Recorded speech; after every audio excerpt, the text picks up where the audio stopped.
இடத்தில் இன்னொரு இடத்தில் நாதாக்கள் இடத்தில் உதவி தேடுறது, அந்த உதவி தேடுறது கூடாது. ஆதாரமற்ற பலவீனமான சில நபிமொழிகளையும் எந்த அடிப்படையும் இல்லாத கப்சாக்களையும் வைத்தே ஜும்மா மேடைகளையும் பல பயான் நிகழ்ச்சிகளையும் செய்து வந்து கொண்டிருந்த இவர்கள் தற்போது நபிமொழிகளை வைத்து மக்களுக்கு பதிலளிப்பதே வரவேற்கத்தக்க ஒன்று, அதுல மாற்று கருத்து இல்லை. ஆனா அதுல அல்லாஹ் எங்களுக்கு அனுமதி அளித்தான், அதனால நீங்களும் கபர்களை சென்று ஜியாரத் செய்யுங்கள்.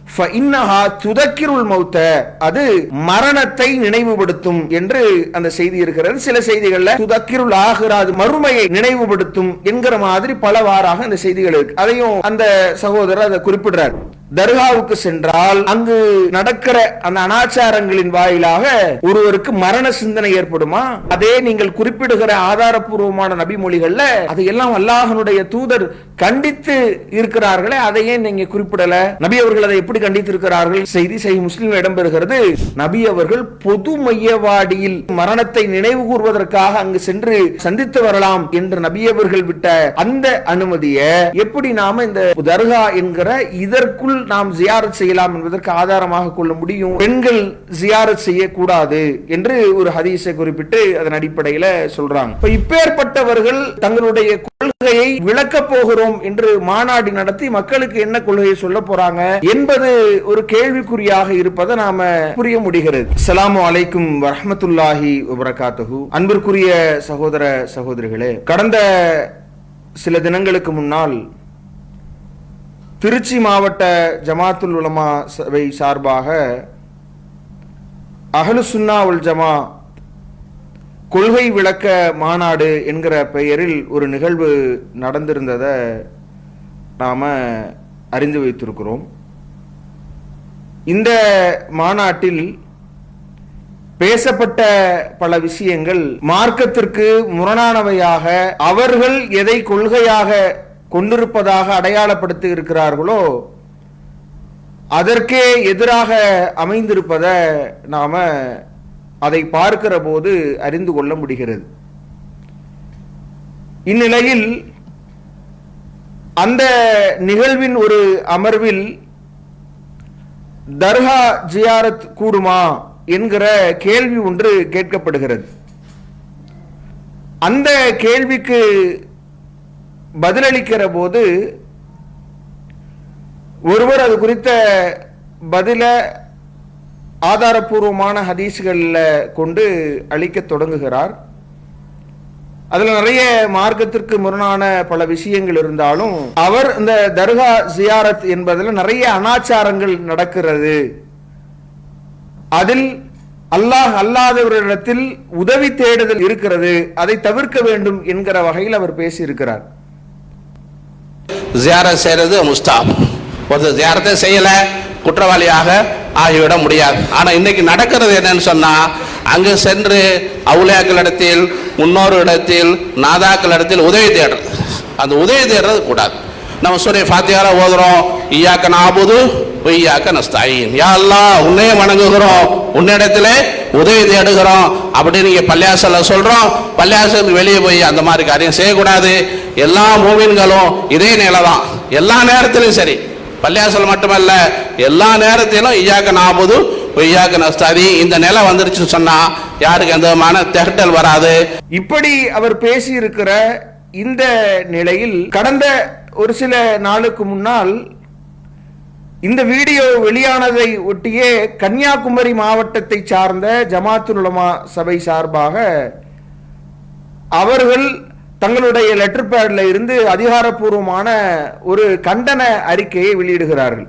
அதுல அவங்க சொல்லக்கூடிய விஷயம் என்ன அப்படின்னு பார்த்தோம்னா, சுன்னத்துல் ஜமாத் கொள்கை விளக்க மாநாடு என்று சொல்லிவிட்டு இந்த கேள்விக்கு பதிலளிக்கக்கூடிய நபர் கொள்கையை குழி தோண்டி புதைக்கும் விதமாக பதிலளித்திருக்கிறார் என்பதையும், அது தங்களுக்கு அதிர்ச்சியையும் வேதனையும் அளிப்பதாகவும், இந்த கருத்தை வன்மையாக தங்கள் கண்டிப்பதாகவும் அந்த கடிதத்தில் குறிப்பிடுகிறார்கள். அப்ப இந்த விஷயத்தை நாம பார்க்கிற போது சுன்னத்துல் ஜமாத் கொள்கை விளக்க மாநாடு என்று அழைப்பு விடுத்து தங்களுடைய கொள்கைகளை மக்களுக்கு எடுத்து சொல்வதாக அறிவித்துவிட்டு அவர்கள் அறிவிக்கிற அந்த கொள்கை சார்ந்து பிறரிடத்தில் உதவி தேடலாமா, அவுளியாக்களிடத்தில் வழிமார்களிடத்தில் உதவி தேடலாமா என்பதற்கு கொள்கை ரீதியாக கூடாது என்கிற பதிலை அவர்கள் அளித்திருக்கும் பொழுது, அவர்களை சார்ந்த ஜமாத்துல் உலமா சபையின் ஒரு அங்கமாக இருக்கிற கன்னியாகுமரி மாவட்ட ஜமாத்துல் உலமா சபையே அதை கண்டிக்கிறது, எதிர்க்கிறது என்று நாம பார்க்கும் பொழுது, அப்ப இந்த இரண்டில் எது சுன்னத்துல் ஜமாத்தினுடைய கொள்கை? இத மாநில உலமா சபை தெளிவுபடுத்துமா? இந்த ரெண்டுல இதுதான் சுன்னத்துல் ஜமாத்தினுடைய கொள்கை அப்படின்றத அவர்கள் தெளிவுபடுத்த முன் வருவார்களா? கிடையாது. நீங்க இது போன்ற எண்ணற்ற பல நிகழ்வுகள் கடந்த காலங்களில் அரங்கேறி இருக்கிறது. இந்த உலமா சபையை பொறுத்தவரை பெரும்பாலும் இதுல இந்த பரோலிச சிந்தனை அதுல ஊடுருவி பல நாட்களாக அவர்களுடைய அந்த செயல்பாடுகள் என்பது மார்க்கத்திற்கு எதிராக, அவர்கள் பின்பற்றுவதாக கூறிக்கொள்கிற மதுஹபுகளுக்கும் எதிராக பல்வேறு விதமான ஷியா கொள்கையை சார்ந்த பல ஊடுருவல் அவர்களிடத்தில் அரங்கேறி கொண்டிருப்பதை நாம பார்க்க முடிகிறது. அப்பேற்பட்டவர்கள் அவ்வப்போது வெளியிடுகிற இது போன்ற கருத்தர்களை கூட கண்டிக்க ஒரு சாரார் முன்வருகிற போது அதற்கு மறுப்பு அறிக்கையோ அல்லது அதை கண்டித்தோ இதுதான் சரி என்கிற ஒரு நிலைப்பாட்டை தெளிவுபடுத்துகிற ஒரு அணுகுமுறையோ இவர்களிடத்தில் இல்லாததை நாம பார்க்க முடிகிறது. இப்பேற்பட்டவர்கள் ஒரு தங்களுடைய கொள்கையை விளக்கப் போகிறோம் என்று மாநாடு நடத்தி மக்களுக்கு என்ன கொள்கையை சொல்ல போறாங்க என்பது ஒரு கேள்விக்குறியாக இருப்பதை நாம புரிய முடிகிறது. இதுல அந்த கேள்விக்கு என்ன பதில் சொல்லி இருக்கிறார், அதை இவர்கள் எந்த விதத்தில் கண்டிக்கிறார்கள் என்று நாம பார்த்தோம்னா, தர்கா ஜியாரத் கூடுமா என்கிற கேள்வி அவரிடத்தில் கேட்கப்படுகிறது. அப்ப அவர் சில நபிமொழிகளை வைத்து அவுலியாக்கள் இறை நேசர்களை சந்திப்பது கூடுமா கூடாதா, அங்கு செல்லலாமா, இது சம்பந்தமாக நாம் சற்று சிந்திக்க வேண்டும். நபி ஸல்லல்லாஹு அலைஹி வஸல்லம் அவர்கள் ஒரு ஹதீஸில் கூறியிருக்கின்றார்கள், அன் அபீ புரைதா ரலியல்லாஹு தஆலா அன்ஹு قال قال رسول الله صلى الله عليه وسلم نهيتكم عن زيارة القبور فزوروها فزوروها فزوروها رواه முஸ்லிம். பக்கம் நம்பர் 314, ஜில்து நம்பர் 1. இப்ப நபி ஸல்லல்லாஹு அலைஹி வஸல்லம் இந்த ஹதீஸ்ல என்ன சொல்ல நாடுகிறார்கள்? ஆரம்பத்தில் நான் ஜியாரத்து குபரை தடுத்தேன், கபர் ஜியாரத்துக்கு செல்லாதீர்கள், அங்கு போவாதீர்கள் என்பதாக நான் தடுத்தேன், நஹைத்துக்கும். ஆனால் அப்புறம் சொன்னார்கள் ஃபஸூருஹா, நீங்கள் சந்திங்கள், ஜியாரத் செய்க என்பதாக அமர் ஏவுகிறார்கள் ஸல்லல்லாஹு அலைஹி வஸல்லம். ஏன் தடுத்தார்கள்? முதலாவதாக ஆதாரபூர்வமான நபிமொழிகளை வைத்து மார்க்க விஷயங்களை அணுக வேண்டும் என்கிற ஒரு போக்கு, ஒரு அணுகுமுறை இவர்களிடத்தில் வரவேற்கத்தக்கது என்பதைத்தான் நாமளும் தெளிவுபடுத்துறோம். அப்ப அவர் முதல்ல ஒரு சஹீஹ் முஸ்லிம்ல இடம்பெறுகிற செய்தியை குறிப்பிடுறாங்க. தர்காக்களுக்கு நாம ஜியாரத் செல்லலாமா, அங்கு போய் அந்த கபர்களை சந்திக்கலாமா என்று கேட்கிற போது ஆதாரங்களை குறிப்பிடுறார். அல்லாஹ்வுடைய தூதர் கால ரசூலுல்லாஹி ஸல்லல்லாஹு அலைஹி வஸல்லம் நஹைத்துக்கும் அன் ஜியாரத்தில் குபூர், முதல்ல அந்த கபர்களை ஜியாரத் செய்வதை விட்டு நான் உங்களை தடுத்திருந்தேன் என்று நபி அவங்க சொல்றாங்க. ஃபஸூருஹா, இனிமேல் நீங்கள் அந்த தடை இல்லை, நீங்கள் அந்த கபர்களை போய் சந்திக்கலாம், நீங்கள் ஜியாரத் செய்யலாம் என்று நபி அவர்கள் அனுமதி அளிக்கிற அந்த செய்தியை முதல்ல குறிப்பிடுறாங்க. இதை ஏன் அனுமதித்தார்கள் என்றெல்லாம் சில விளக்கங்களை கொடுக்கிறாங்க. அது மார்க் அடிப்படையில் சரியில்லாதவையாக இருக்கிறது என்பதை நாம தெரிந்து கொள்ள வேண்டும். அடுத்து நாம பார்க்கிற போது மற்றொரு ஹதீஸ குறிப்பிடுறாங்க. நபிகள் நாயகம் ஸல்லல்லாஹு அலைஹி வஸல்லம் அவர்கள் தொடர்பாக அவங்க சம்பந்தப்பட்டிருக்கிற ஒரு செய்தி சஹீஹ் முஸ்லிம்ல இடம்பெறுகிறது.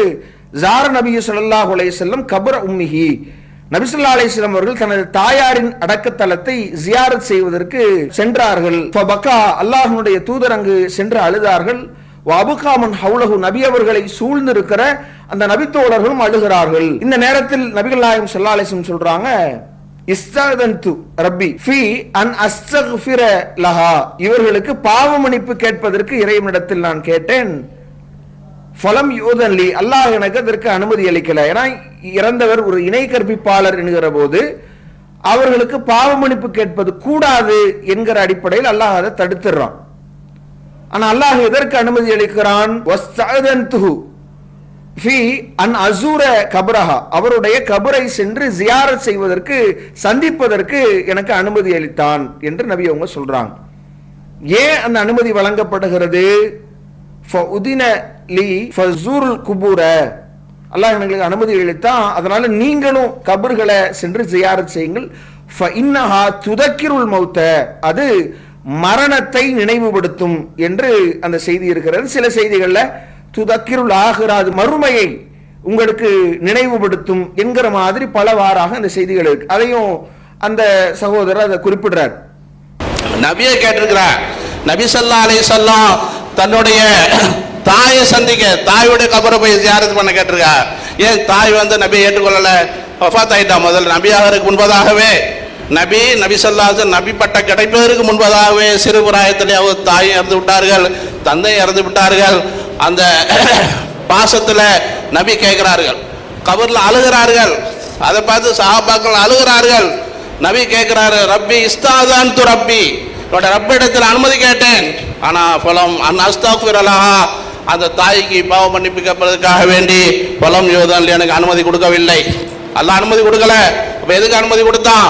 பஸ்தாதான் துஃபியானா அஸூர ஃபஸூருஹா, கபரை ஜியாரத் பண்றதுக்கு அனுமதி கொடுத்தான். நீங்க போய் சந்திங்க, ஜியாரத் பண்ணுங்க என்பதா. இது மூலம் தெளிவாக தெரிகிறது நபி ஸல்லல்லாஹு அலைஹி வஸல்லம் ஜியாரத் பண்ணியிருக்கிறார்கள். இந்த ஹதீஸும் முஸ்லிம்ல வருது. இப்ப இந்த செய்திகளை குறிப்பிட்டு இதன் அடிப்படையில் நாம ஜியாரத் செய்வது என்பதை பொறுத்தவரை அது கூடும். ஆனா அவரும் அதை விளக்கம் சொல்லும் பொழுது, இது கபர்ஸ்தானுக்கு போகும் பொழுது மௌத்துடைய நினைப்பு வரும், மரணத்தினுடைய நினைப்பு வரும் என்பதற்காக. நாமும் நாளைக்கு இங்க தான் வரப்போறோம், மறுமையை அடைய போகிற நாம இதற்காக என்ன சம்பாதித்து வைத்திருக்கிறோம் என்கிற சிந்தனை நமக்கு ஏற்படணும். ஆனா இன்னைக்கு கபர் ஜியாரத் என்று சொல்லக்கூடிய அந்த சூழலை பார்த்தோம்னா பல அனாச்சாரங்கள், அட்டூழியங்கள் நடந்து கொண்டிருக்கிறது. இதனால தான் மற்றவர்கள் அங்கு போவதற்கு யோசித்துக் கொண்டிருக்கிறார்கள் என்கிற ஒரு நிலையையும் குறிப்பிடுகிறார். உங்களுக்கு தெரியும், என்னை விட என்னென்ன அனாச்சாரங்கள், அட்டுழியங்கள் நம்முடைய முன்னோர்கள் அவுலியாக்களுடைய தர்பாரில் நடந்து கொண்டு இருக்கிறது. அதே மாதிரி இந்த ஜியாரத் செய்வதை பொறுத்தவரை அது ஒரு முஸ்தகபான ஒன்று. உலமாக்கள், ஃபுகஹாக்கள் அப்படித்தான் அதை சொல்றாங்க. ஜியாரத் செய்ய விருப்பம் இல்லாதவர்கள், ஜியாரத் செய்யாதவர்கள் குற்றவாளிகளாக போறாங்க. விரும்புறவங்க செய்யலாம் என்கிற வகையில் மார்க்கம் சொல்லுகிற ஒன்று தான் என்கிற அடிப்படையும் அவர் சொல்றார். ஜியாரத் செய்யறது முஸ்தாப். ஒரு ஜியாரத்தை செய்யல குற்றவாளியாக ஆகிவிட முடியாது. ஆனா இன்னைக்கு நடக்கிறது என்னன்னு சொன்னா, அங்கு சென்று அவுலியாக்களிடத்தில், முன்னோர்களிடத்தில், நாதாக்களிடத்தில் உதவி தேடுறது. அந்த உதவி தேடுறது கூடாது. இதுல முதல்ல இந்த ஹதீஸுகளை வைத்து இந்த பதிலளிக்க முன் வந்தது. ஏன்னா ஆதாரமற்ற பலவீனமான சில நபிமொழிகளையும், எந்த அசலும் இல்லாத, எந்த அடிப்படையும் இல்லாத பல கப்சாக்களையும் வைத்தே ஜும்மா மேடைகளையும் பல பயான் நிகழ்ச்சிகளையும் செய்து வந்து கொண்டிருந்த இவர்கள் தற்போது நபிமொழிகளை வைத்து மக்களுக்கு பதிலளிப்பதே வரவேற்கத்தக்க ஒன்று. அதுல மாற்று கருத்து இல்லை. ஆனா அதுல சில அனாச்சாரங்களை இவர் கண்டித்ததும், அங்க அனாச்சாரம் நடக்குது என்கிற அந்த கண்டிப்பையும் நாம வரவேற்கிறோம். ஆனால் அந்த ஜியாரத் செய்வதற்கு நபி அவர்கள் எதற்காக அனுமதித்தார்கள் என்று அவர் சொல்லும் போதே மரண சிந்தனை ஏற்பட வேண்டும், மறுமை சிந்தனை ஒருவருக்கு ஏற்படணும் என்பதற்காகத்தான் அல்லாஹ் நபி அவர்களை தன்னுடைய தாயாருக்கு பிரார்த்திக்க கூடாது என்று இருந்தாலும் கூட அந்த கபருக்கு செல்லலாம் என்று அனுமதி அளித்தான். அதனால் தான் அல்லாஹ்வுடைய தூதர் முன்பு தடை செய்திருந்தும் கூட பிற்காலத்தில் அதை அனுமதித்திருக்கிறார்கள் என்று நாம் பார்க்கிறோம். என்றால் அப்ப இந்த காரணம் இன்றைக்கு தர்காவில் இருக்கிறதா என்பதை நாம் சிந்திக்கணும். மற்ற விஷயங்களை குறிப்பிட்டவர்கள் இதனால் தர்கா ஜியாரத் கூடும் என்று சொல்வது அது சரியானதல்ல. ஏன் தர்காவில் இந்த செய்தி குறிப்பிடுகிறபடி தர்காவில் சாத்தியப்படுமா? யோசிச்சு பாருங்க. தர்காவுக்கு சென்றால் நாம் அங்கு நடக்கிற அந்த அனாச்சாரங்களின் வாயிலாக ஒருவருக்கு மரண சிந்தனை ஏற்படுமா? மறுமை குறித்த பயம் ஏற்படுமா? அப்ப கிடையாது. அப்ப நபி அவர்கள் எந்த நோக்கத்திற்காக அதை அனுமதித்தார்களோ, அதை நமக்கு வழிகாட்டி இருந்தார்களோ, அந்த நோக்கமே அப்பட்டமாக சிதைக்கப்படுகிற ஒரு நிலை தர்காக்களில் அரங்கேறி கொண்டிருக்கிறது என்பதை நாம பார்க்க முடிகிறது. நறுமண மிக்க சூழல், ஆடம்பரமான பெரும் கட்டடங்கள், அப்படியே ஜோடிக்கப்பட்டிருக்கிற மின் விளக்குகளால் அலங்கரிக்கப்பட்ட அந்த மக்பராக்கள், இதையெல்லாம் பார்த்து ஒருவருக்கு இரையச்சம் ஏற்படுமா? அங்கு சென்று நாங்களும் இங்கு வரக்கூடியவர்கள் தான் என்கிற சிந்தனை ஒருவருக்கு ஏற்படுமா? அப்ப இந்த நபி அவர்கள் இதை அனுமதிக்கிறதற்கான காரணமே அங்கு சிதைந்து போகிற அடிப்படையை நாம பார்க்கிறோம். அதுவும் அல்லாஹ்வுடைய தூதர் இந்த கபர் குறித்த அந்த தர்காவில் அரங்கேறுகிற நிகழ்வுகளை எந்த அளவுக்கு கண்டித்திருக்கிறாங்க, இந்த செய்திகளை நீங்க குறிப்பிட்டிருக்கணும்ல. எப்படி சஹீஹ் முஸ்லிம்ல இருக்கிற அந்த செய்தியை குறிப்பிட்டு இது அனுமதி அளித்திருக்கிறார்கள் என்று நீங்கள் குறிப்பிட்டீர்களோ, அதில் இருக்கிற அனாச்சாரங்கள் கண்டிக்கப்பட வேண்டும் என்று குறிப்பிட்டீர்களோ, அதே மாதிரி தர்காவில் நடக்கிற அந்த நிகழ்வுகள், அதே நீங்கள் குறிப்பிடுகிற ஆதாரபூர்வமான நபிமொழிகள்ல அதையெல்லாம் அல்லாஹ்வுடைய தூதர் கண்டித்து இருக்கிறார்களே, அதையே நீங்க குறிப்பிடல. நபி அவர்கள் அதை எப்படி கண்டித்து இருக்கிறார்கள்? நபிகள் நாயகம் ஸல்லல்லாஹு அலைஹி வஸல்லம் அவர்கள் சொல்கிற செய்தி சஹீஹ் முஸ்லிம்ல இடம்பெறுகிறது.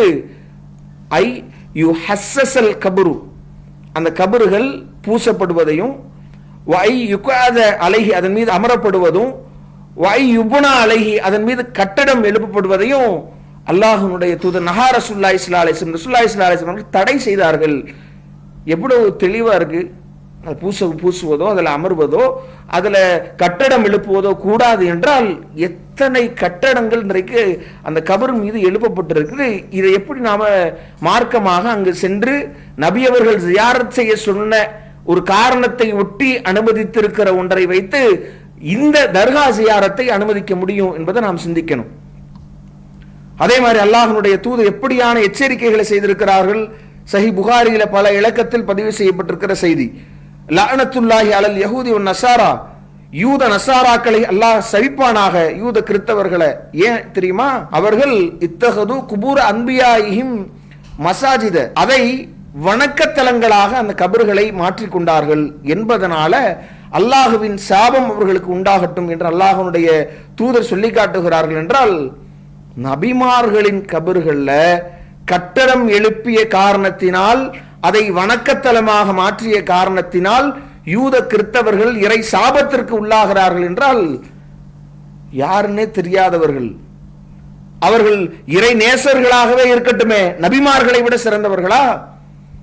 அப்ப நபிமார்களுக்கே கட்டடம் எழுப்பக்கூடாது, அவர்களுடைய அந்த இறந்த இடங்களை வணக்கத்தலமாக மாற்றக்கூடாது என்றால் இன்னைக்கு தர்காவில் என்ன நடந்து கொண்டிருக்கிறது? அப்ப அதில் நபி அவர்கள் பொது மையவாடியில் நீங்கள் சென்று மரணத்தை நினைவு கூர்வதற்காக அங்கு சென்று நீங்கள் பார்வையிடலாம், சந்தித்து வரலாம், அங்கு போய் மறுமை நினைவை நீங்கள் தூண்டி அதை ஏற்படுத்தி கொண்டு வரலாம் என்று நபி அவர்கள் விட்ட அந்த அனுமதியை எப்படி நாம இந்த ஒரு தர்கா என்கிற இதற்குள் நாம் ஜியாரத் செய்யலாம் என்பதற்கு ஆதாரமாக கொள்ள முடியும் என்பதை நாம் சிந்தித்து பார்க்க வேண்டும். இன்னும் சொல்ல போனா இந்த நிகழ்வுகளை அவர் கண்டித்து வருகிற போதே அதில் நிறைய விஷயங்களையும் முக்கியத்துவம் வாய்ந்த சில விஷயங்களையும் குறிப்பிடுகிறார். இதில் முக்கியமான பகுதி தர்கா குறித்த முக்கியமான விஷயம் என்ன அப்படின்னா, அவர் அதை குறிப்பிடும் பொழுதே சொல்றாரு, இங்க இன்றைக்கு நடக்கிற விஷயம் என்னன்னா, முன்னோர்களிடத்துல, அவுளியாக்களிடத்தில், நாதாக்களிடத்தில் உதவி தேடுகிறோம் என்கிற நிலை இருக்கிறது. அது கூடாது. ஆனா இன்னைக்கு நடக்கிறது என்னன்னு சொன்னா, அங்கு சென்று அவுலியாக்களிடத்தில், முன்னோர்களிடத்தில், நாதாக்களிடத்தில் உதவி தேடுறது, அந்த உதவி தேடுறது கூடாது. நம்ம சூரா ஃபாத்திஹால ஓதுறோம், இய்யாக நஅபுது வ இய்யாக நஸ்தஈன், யா அல்லாஹ் உன்னையே வணங்குகிறோம், உன்னிடத்திலே உதவி தேடுகிறோம் அப்படின்னு நீங்க பள்ளியாசல்ல சொல்றோம். பள்ளியாசலுக்கு வெளியே போய் அந்த மாதிரி காரியம் செய்யக்கூடாது. எல்லா மூமின்களும் இதே நிலை தான், எல்லா நேரத்திலும் சரி, பள்ளியாசல் மட்டுமல்ல எல்லா நேரத்திலும் இய்யாக நஅபுது வ இய்யாக நஸ்தஈன் இந்த நிலை வந்துருச்சு சொன்னா யாருக்கு எந்த விதமான திகட்டல் வராது.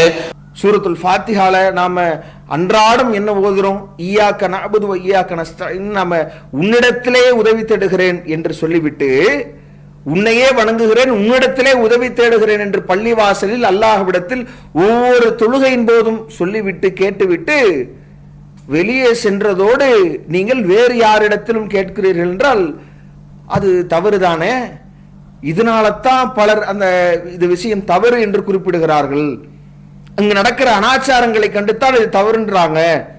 அங்கு சென்று தவாப் செய்வதும், அங்கு போய் ருக்கு செய்வதும், அங்கு சஜ்தா செய்வதும், இப்ப இது மாதிரியான சூழல்கள் அங்கு உருவாகிறது என்பதை ஒப்புக்கொண்டதோடு இந்த சூழல்கள் தவிர்க்கப்பட வேண்டும், இறைவனை தவிர வேறு யாரும் உதவி தேடப்படக்கூடாது என்கிற ஒரு ஆழமான கருத்தை முன்வைத்திருக்கிறார். இது வரவேற்கத்தக்க ஒரு விஷயம். அப்ப இதில் இன்னும் கூடுதலாக இது எவ்வளவு பெரிய ஒரு உதவி தேடக்கூடாது என்பதை தாண்டி இது சாதாரணமாக கண்டித்துட்டு போற மாதிரியான, நகர்ந்து நாம சென்று விடுகிற மாதிரியான ஒரு விஷயம் இல்லை. இது மாபெரும் ஒரு இணை வைப்பு. அல்லாஹ் அல்லாதவரிடத்தில் சென்று உதவி தேடுவது, உயிரற்ற ஒருவரிடத்தில், இறந்தவரிடத்தில் போய் நாம் உதவி தேடுவது என்பது ஒரு இணை வைப்பு என்கிற போது, அப்ப அதை எப்படி, எந்த அளவிற்கு நாம் இந்த சமுதாய மக்களிடத்தில் கொண்டு போய் சேர்க்க வேண்டி இருக்கிறது? சாதாரண பாவம் அது? அல்லாஹ் திருமறை குர்ஆனில் சொல்லுகிறானே, இன்னல்லாஹ லா யக்ஃபிரு அய்யுஷ்ரக பிஹி, தனக்கு இணை கற்பிப்பதை அல்லாஹ் ஒருபோதும் மன்னிக்க மாட்டான். வ யக்ஃபிரு மா தூன தாலிக லிமன் யஷா, தான் நாடியோருக்கு அதற்கு கீழ்நிலையில் இருக்கிற பாவங்களை அல்லாஹ் மன்னிப்பான். ஒமை யுஸ்ரிக் பில்லா, யார் அல்லாஹ்விற்கு இணை கற்பிக்கிறார்களோ ஃபக்கத் இஃப்தரா இஸ்மன் அலீமா, அவர்கள் மிக பெரும் பாவத்தை கற்பனை செய்கிறார்கள் என்று அல்லாஹ் சொல்லி காட்டுகிறானே. அந்த பெரும் பாவத்தை, இறைவனை மட்டும் வணங்குகிறோம் என்று சொல்லி, இறைவனிடத்திலேயே உதவி தேடுகிறோம் என்று சொல்லி வெளியே சென்று இணை கற்பிக்கிற இந்த காரியத்தில் ஈடுபடுவதை, அதை ஊக்குவிக்கிற மாதிரி அங்கு சென்று ஜியாரத் செய்யலாம் என்று நாம சொல்லுவது அது எப்படி சரியாகும்? சொல்லி இருக்கிற தகவல் சரி, அங்கு சென்று நாம பிரார்த்திக்க கூடாது, உதவி தேடக்கூடாது என்று சொல்லி இருக்கிற விஷயங்கள் சரி, அங்கு நடக்கிற அனாச்சாரங்களை கண்டித்தது சரி, அங்கு சஜ்தா செய்யக்கூடாது, தவாப் செய்யக்கூடாது என்று சொன்னது சரி. ஆனால் பெரும் இணை வைப்பு என்பது குறிப்பிடணும்ல. எந்த அளவிற்கு அது ஒருவனுடைய மறுமை வாழ்க்கை அது பாலடிக்கும், மன்னிப்பு கிடைக்காது என்பதை தாண்டி சஹீஹ் புகாரில் இடம்பெறுகிற செய்தி, கால நபி ஸல்லல்லாஹு அலைஹி வஸல்லம் மன் மாத்த வஹுவ யதுஉ மின் தூனில்லாஹி நித்தன் தஹலன் நார், யார் அல்லாஹ்விற்கு நிகராக வேறு எவரையும் அழைத்த நிலையில் மரணிக்கிறாரோ அவர் நரகில்தான் நுழைவார் என்று அல்லாஹ்வுடைய தூதர் எச்சரிக்கை செய்திருக்கிறார்கள். என்றால் இது குறித்த ஒரு போதிய விழிப்புணர்வு நம்மிடத்தில் ஏற்பட வேண்டும். இந்த தர்காக்கு சென்று நாம் இவ்வளவு அனாச்சாரங்கள் நடக்கிறது என்பதை குறிப்பிட்டிருக்கிற, நாம் தெரிந்து வைத்திருக்கிற போது, அப்ப அந்த இடத்தில் சென்று ஜியாரத் செய்வதை நாம் எப்படி ஆகுமாக்க முடியும்? அதை சொல்லும் பொழுதே இந்த தவறுகள் நடக்கிறது என்பதை சுட்டிக்காட்டிவிட்டு இதை தவிர்த்து கொண்டு ஜியாரத் செய்யணும் என்று சொல்கிறார் என்றால் அது எவ்வளவு பெரிய ஒரு தவறு. நபி அவங்க இன்னும் சொல்ல போனா அப்பட்டமாக அல்லாஹ்வுடைய தூதருடைய அந்த கவுலை சொல்ல நாம் எடுத்து பார்க்கிற போது பொது மையவாடிகளைத்தான் அல்லாஹ்வுடைய தூதர் தன்னுடைய வார்த்தை மூலம் குறிப்பாக்கி இருக்கிறார்களே ஒழிய இப்படியாக புனிதமாக கருதப்படுகிற ஒரு இடத்தை அல்ல என்பதை நாம் புரிந்து கொள்ள முடிகிறது. எந்த அளவிற்கு நபிகள் நாயகம் ஸல்லல்லாஹு அலைஹி வஸல்லம் அவருடைய காலகட்டத்தில் புவானா என்கிற இடத்தில் அறுத்து பலியிடுவதற்காக வேண்டி அல்லாஹ்வுடைய தூதரிடத்திலிருந்து ஒருவர் நான் நேர்ச்சி செய்திருக்கிறேன்னு சொல்றார். அப்ப நபி அவங்க கேட்கிற முதல் கேள்வி என்னன்னா, அந்த இடத்துல அந்த இணை வைப்பவர்கள் வழிபடக்கூடியவை ஏதாவது இருக்கிறதா? அவர்கள் ஏதாவது அங்கு ஹல் கான ஃபீஹா ஈதுன் மின் அயாதிஹிம், அவர்களுடைய பெருநாட்களில் அல்லது அவர்களுடைய விழாக்கள் எதுவும் நடப்பதுண்டா என்பதை நபி அவர்கள் கேட்கிறார்கள். அப்ப இல்லை என்று அவர் சொன்னதோடு தான் அல்லாஹ்வுடைய தூதர் அவர் நேர்ச்சையை நிறைவேற்றுவதற்கு அனுமதி அளிக்கிறார்கள் என்றால், அப்போ ஒரு சூழல், ஒரு சபை நாம் மார்க்கம் அனுமதித்திருக்கிற ஒரு காரியத்தை செய்வதாக இருந்தாலும் கூட அந்த சபை எப்படியானது, அங்கு மார்க்கத்திற்கு முரணான காரியங்கள் நடக்கிறதா, பிற மத கலாச்சாரங்கள் அரங்கேறுகிறதா, அல்லாஹ்வுடைய தூதர் எதிர்த்திருக்கிற பல காரியங்கள் நடக்கிறதா என்பதை கண்காணிக்கணும்ல. அங்க என்னென்ன அனாச்சாரங்கள் நடக்குது, பிரம்மாண்டமான கட்டிடங்கள், கபர் மேல பூச நபி அவர்கள் தடை செய்திருக்கிறார்கள்.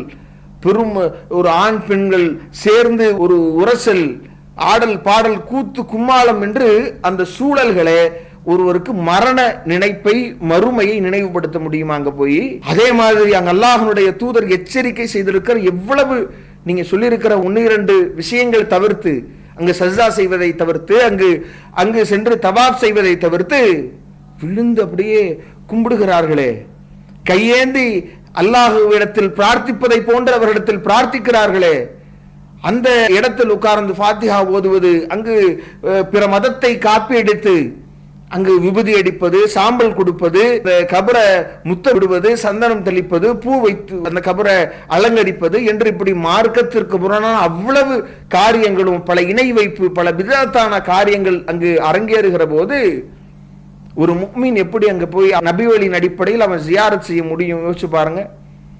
நபி அவர்கள் சொன்ன நோக்கமே அங்கு தடைபடுகிறது என்பதை தாண்டி பல பாவமான காரியங்கள் ஏற்படுகிறது என்பதை கண்டிக்கிற நீங்க அந்த இடத்திற்கு எப்படி போக விடலாம்? நபிமொழியில் அல்லாஹ்வுடைய தூதர் என்ன சொல்றாங்க? மன் ராவு மின்கு முன்கரன், யார் ஒரு தீமையை காண்கிறாரோ ஃபல் யுகையிரு பியதிஹி, அவர் தனது கரத்தினால் அதை தடுக்க வேண்டும். ஃபஇல்லம் யஸ்ததி, அதற்கு அவர் சக்தி பெறவில்லை என்றால் ஃபபிலிசானிஹி, அவர் தனது நாவினால் அதை தடுக்க வேண்டும். அதற்கும் அவர் சக்தி பெறவில்லை என்றால் ஃபபி கல்பிஹி, தனது உள்ளத்தினாலாவது அதை வெறுத்து ஒதுக்க வேண்டும். தாலிக அலாஃபுல் ஈமான், அதுதான் ஈமானுடைய பலவீனமான ஒரு நிலை, கடைசி நிலை என்று அல்லாஹ்வுடைய தூதர் குறிப்பிடுகிறார்கள். என்றால் அப்ப இதை கண்டிக்காம அங்க போய் நம்ம ஜியாரத் மட்டும் போய் செய்து வருவது மார்க் அடிப்படையில் சரியானதாக இருக்குமா என்பதை நாம் சிந்தித்து பார்க்க வேண்டும். இன்னும் அதுல சில மார்க்கத்துக்கு மாற்றமான சில காரியங்களையும் அதை சொல்றாங்க. அப்ப இது போன்ற விஷயங்கள் தான் இந்த கன்னியாகுமரியை சார்ந்த ஜமாத்துல் உலமா சபை அவங்க யோசித்திராத, அவர்கள் மண்டையில் வைத்திருக்கிற அந்த பரலேவிச கொள்கை, இதன் அடிப்படையில் தான் இந்த கபரு ஜியாரத் குறித்து அங்க நடக்கிற அந்த அனாச்சாரங்களையும் அங்கு அல்லாஹ் அல்லாதவரிடத்தில் உதவி தேடுவதையும் கண்டிக்கிற போது இவர்கள் கோபத்தில் கொப்பளிப்பதை நாம பார்க்க முடிகிறது. இது அல்லாம அதுல சில மார்க்கத்திற்கு மாற்றமான சில விஷயங்களையும் குறிப்பிடுறாங்க. அதை நாம தெளிவுபடுத்த கடமைப்பட்டிருக்கிறோம். பெண் சமுதாயத்தை பற்றி நபி ஸல்லல்லாஹு அலைஹி சொல்லுகிறார்கள், லான ரசூலுல்லாஹி ஸல்லல்லாஹு அலைஹி வஸல்லம் ஜுவராத்தில் குபூர்.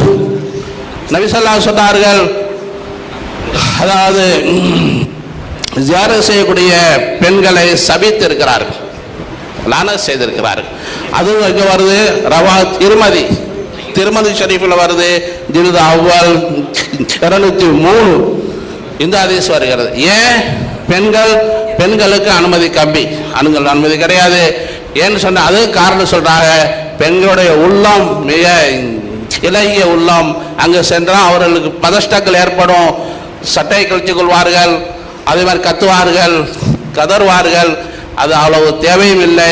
பெண்கள் ஜியாரத் செய்யக்கூடாது என்று ஒரு ஹதீஸை குறிப்பிட்டு அதன் அடிப்படையில் சொல்றாங்க. அது ஏன்னா அதற்கு சில காரணங்களையும் சொல்றாங்க. ஆனால் பெண்கள் ஜியாரத் தொடர்பாக நிறைய செய்திகள் இடம்பெற்றாலும் கூட அதை தவிர்க்க சொல்லி நபி அவர்கள் சொல்வது போன்று நிறைய செய்திகள் இடம்பெறுகிறது. அதில் சிலவற்றை பலவீனமாக நாம் பார்த்தாலும் ஆதாரப்பூர்வமான நபிமொழிகளும் இடம்பெறத்தான் செய்கிறது. அப்ப அதை நாம எப்படி எடுத்துக்கொள்வது என்று நாம பார்த்தோம்னா, நாம முதல்ல பார்த்த அந்த நபிமொழியே இந்த சட்டம் மாற்றப்பட்டு விட்டது என்பதற்கான ஒரு சான்றாக நாம பார்க்க முடியுது.